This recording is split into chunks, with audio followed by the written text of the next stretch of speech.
আমরা অক্লান্ত পরিশ্রমের মধ্যে দিয়ে আমার রাজৌর মাদারীপুরের সর্বস্তরের মানুষ এবং আমার দলের নেতাকর্মীরা আজকের যে পরিশ্রমের মধ্যে দিয়ে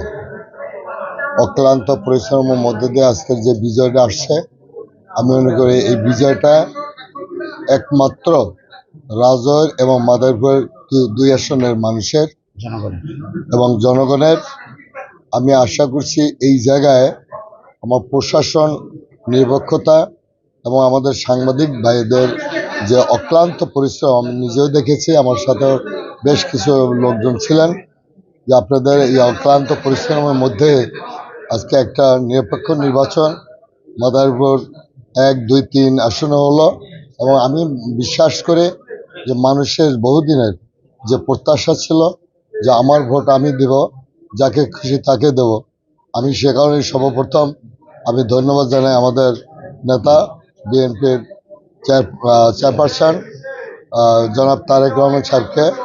ধন্যবাদ জানাই আমাদের সুযোগ্য মহাসচিব মির্জা ফখরুল ইসলাম আলমগীর সাহেবকে, আমি ধন্যবাদ জানাই আমাদের সাংগঠনিক টিমদের।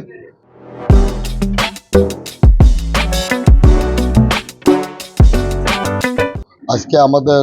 এই পরিশ্রমের ফসল আমি মনে করি মানুষের যে প্রত্যাশা, সেই প্রত্যাশা অনুযায়ী যেন কাজ করতে পারে, সবার কাছে দোয়া চাই এবং যে সমস্ত আমাদের অঙ্গীকার ছিল সেগুলো জানি আমি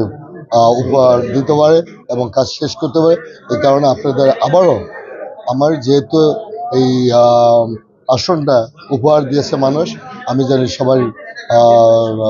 উন্নয়ন কাজ করতে পারে, তাদের সম্মান দিতে পারে এই প্রত্যাশা করছে এবং আপনাদের সেই সহযোগিতা চাচ্ছি।